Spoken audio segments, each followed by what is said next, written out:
Hello everyone, it's Lori with Behavior Education at Spirit Keeper Animal Sanctuary. Welcome to Training Tuesday for Tuesday, August 16th, 2022. This week's training is for you, not the snakes. That's a little bit of a change. Occasionally I make a training video that's for the humans and not for the animals, and this is one of those. And it's because one of my patrons contacted me because her super dwarf reticulated python had some very severely stuck shed, including an eye cap. And I coached her through what to do. And in fact, I made a video demonstrating for her what to do to rub some ointment on the head and eyes and let it soak in so that those eye caps would come off more easily. And then Ryder shed earlier today and it didn't quite all come off. And Ryder is my super dwarf reticulated python from Reach Out Reptiles. And I thought, well, I'll scrap the training video that I had ready for tomorrow and use it on a different Tuesday, and we will do a training video on how I handle stuck shed. Fortunately, I don't have stuck shed on my snakes very often at all. I provide humid hides or moss boxes for all of them and large water dishes, and some of the snakes even have swimming areas, but some of them occasionally still have Disecdysis or stuck shed. And so I'm going to show you how I go about removing any stuck shed. And Ryder was kind enough to have some stuck shed this time around. And so he helped me demonstrate that.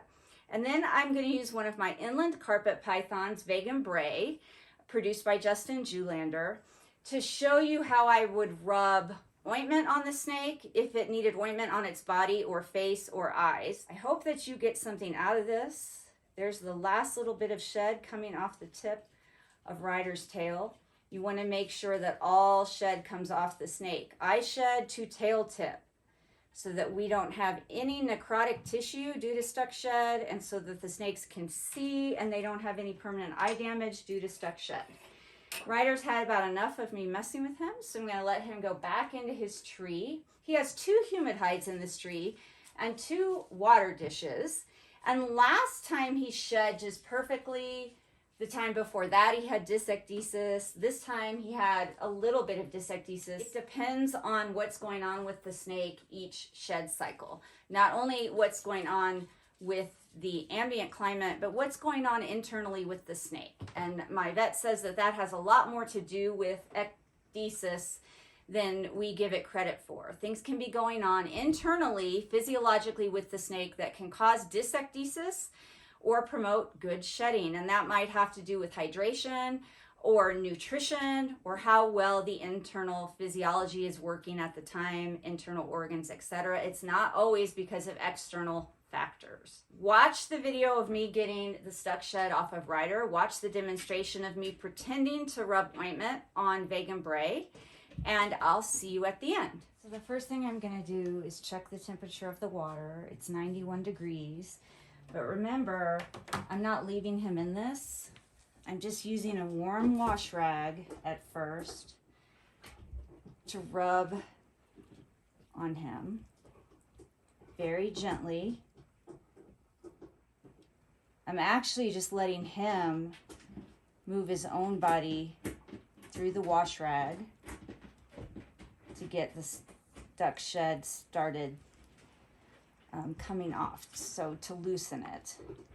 Some snakes don't like being completely submerged in water, and even snakes that like to swim don't necessarily like to be forced to do that activity.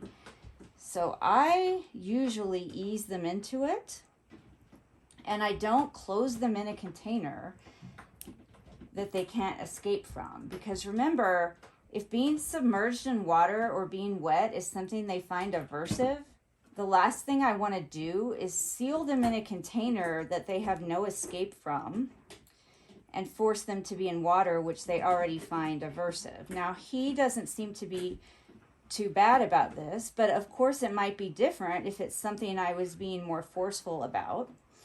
and if he was sealed in and couldn't get out. So right now, his head and neck is out of the water. He's free to move his body out of the water if he chooses.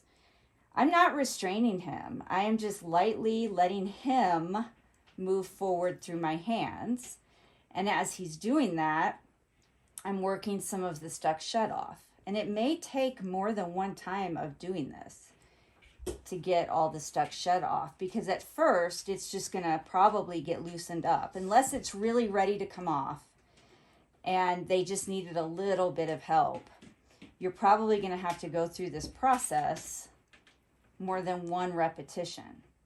But see, I'm just letting him move off through my hands, sort of like my hands become a snake treadmill. And if he comes back towards me, that's fine. I'm just rubbing gently on his body. But look, I am not restraining him. He's free to leave. He's free to move around.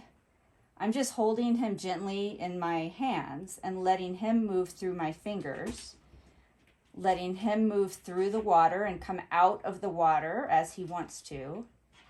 And in the process, the shed is starting to loosen. And if we have to do this more than once, then we'll just do this more than once. But he's not exhibiting signs of fear, anxiety, and distress. And it would be very different, I think, if I forced him into a contained space that he had no escape from, and I was forcing him to do something that he found extremely aversive. Now, if they don't like being submerged in the water at all, like he's tolerating part of his body being in the water pretty well, you can take a wet, warm washcloth. So now he's not in the water's on the washcloth, and you can let him just move his body through the washcloth. So I'm holding a little tightly around his body where the washcloth is, and I'm letting him just move through my hands. And again, if we have to do this several times, then we can do this several times. He doesn't have any stuck shut on his face or his eye caps, which is good. I can show you what to do if that is the case. And I'll talk to you about what you can do if the shed is stuck so badly that even the warm water and the gentle massaging is not helping get it off. So this is coming off fairly easily. And this is only his second time through the water and the washcloth. And it's pretty much coming off. But let's say that wasn't the case and that the shed was really, really stuck and it just wasn't coming off. My veterinarian has recommended using glycerin. I've also used triple antibiotic ointment or petroleum, and I rub it all over my hands, and then I just rub it all over the snake. And I let the snake slither through my hands with the ointment on it, or the glycerin or the petroleum on it. Petroleum jelly, not petroleum as in fuel. I shouldn't have to say that, but I mean like Vaseline or triple antibiotic ointment, Neosporin, bacitracin, something like that. So let's say I have rubbed that like a lotion all over my hands, and then I'm just going to rub it all over his body. I've also heard keepers say they've used bag balm for this same thing, but I have not asked my vet specifically about bag balm, and I have not used it. So I am not telling you to use it. I'm telling you that I have had other keepers say that they have rubbed bag balm on the snakes to help loosen the shed.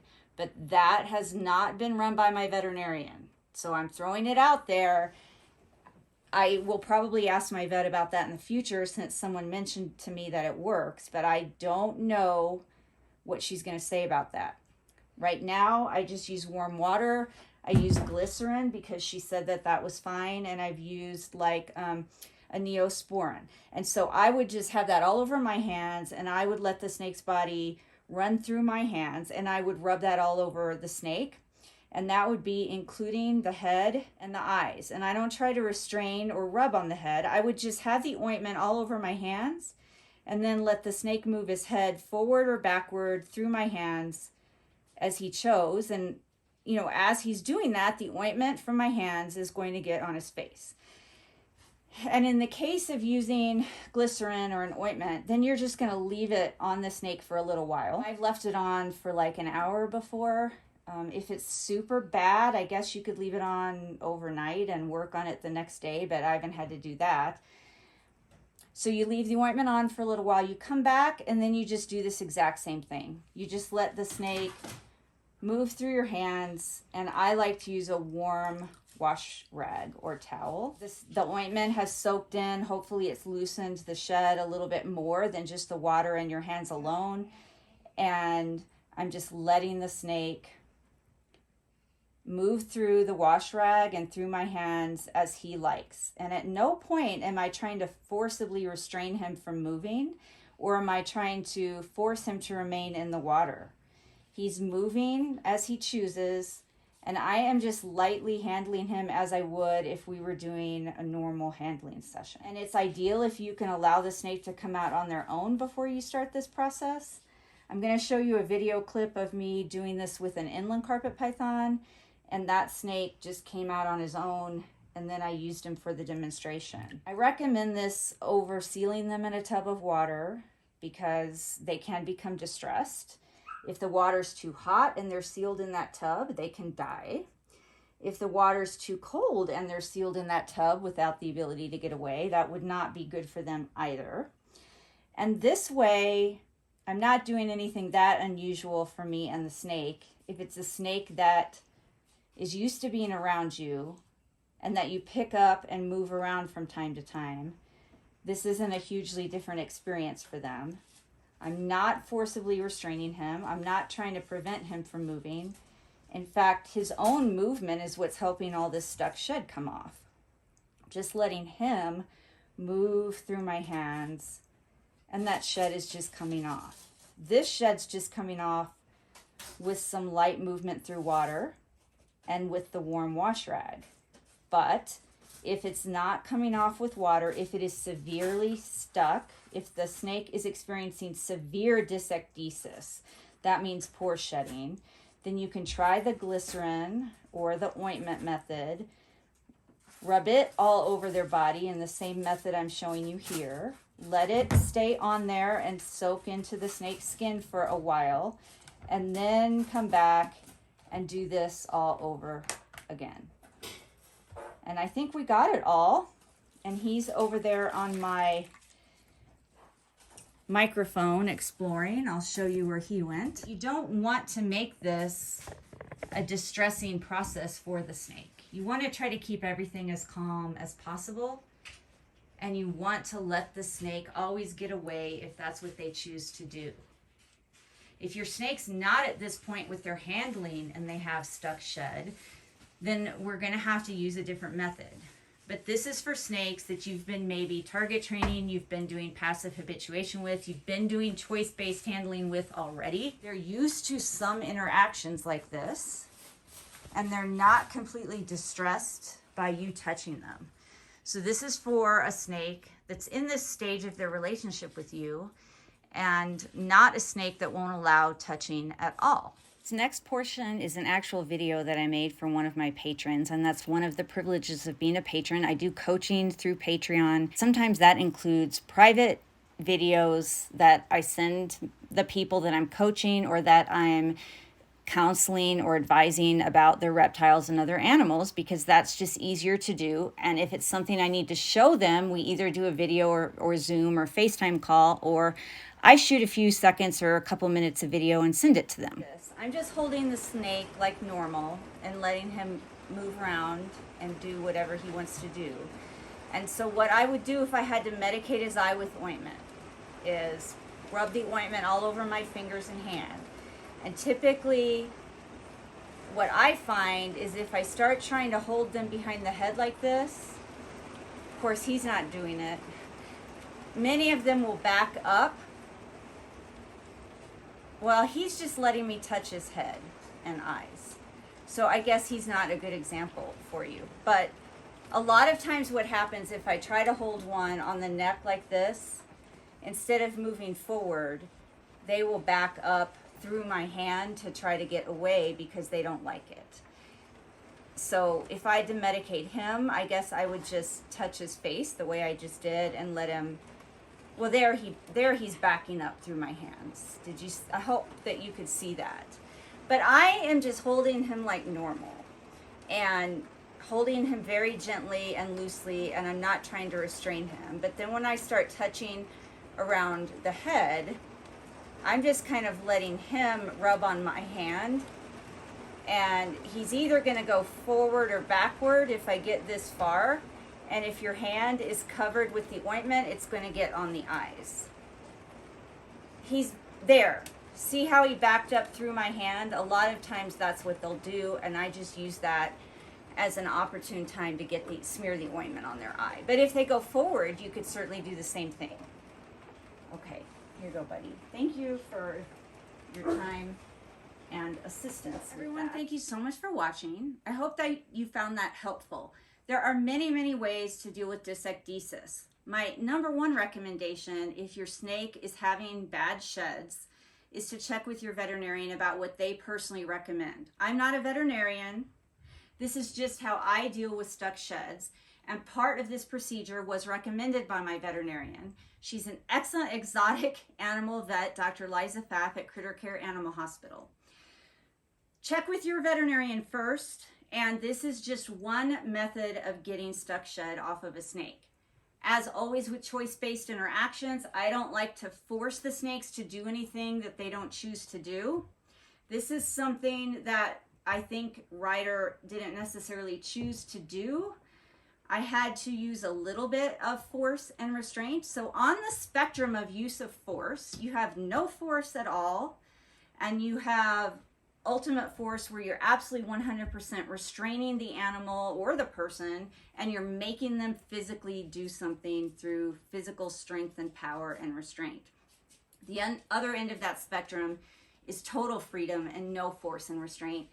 All of these snakes that we have, unfortunately, are on that use of force spectrum. We are doing some force-based interactions with them just by keeping them under captive management in the first place. That's just the state of keeping snakes under captive management. We're already using force by keeping them under captivity. When we have to do procedures that they need help with for medical reasons or other reasons like disecdysis, I try to use the least intrusive, minimally aversive methods possible. So I try to have that interaction still be as choice-based as I can, while still making sure that it's effective and that it occurs. And so hopefully you saw that yes, I was holding Ryder and I took him over to the water, and I exposed him to the water and the moist washcloth, and I was having him move through my hands. And I didn't let him completely go away until I was pretty much done and had almost all the shed off. So he could still freely move. I wasn't 100% restraining him. I wasn't forcing him to stay in the water. I wasn't sealing him in a container with water. He had some freedom to move. I was lightly holding him. I was letting him move through my hands. I was letting him move through the wash rag.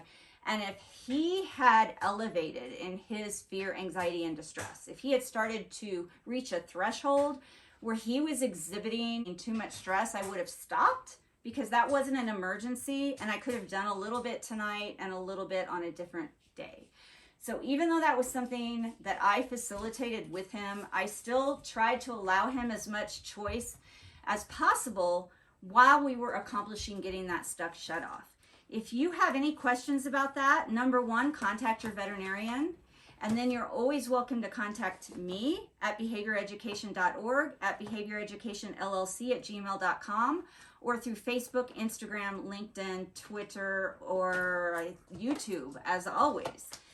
And then there are other methods to deal with disecdysis and remove stuck shed. Just make sure that before you do anything, you check with your veterinarian, and that you do your own little bit of research and make sure whatever method's being recommended to you is safe for you and your animal. And then use your best judgment as far as the relationship that you have with your animal about how hands-on you can be with that process or not. I do have a couple of snakes that are averse to any kind of touch or handling. Luckily, one of those snakes likes to swim, and she has a big swimming feature in her enclosure. I've never had her have a problem with disecdysis. If we did, then we have a whole nother set of protocols to handle a snake like that. that is not what you saw in this video. This video was choice-based interactions with Ryder and with Vegan Bray, and how I would handle Disecdysis, or how I would handle medicated ointment in the eyes. Of course, drops would be a different story. Until next time, everybody, please remember to always be kind and love your animals.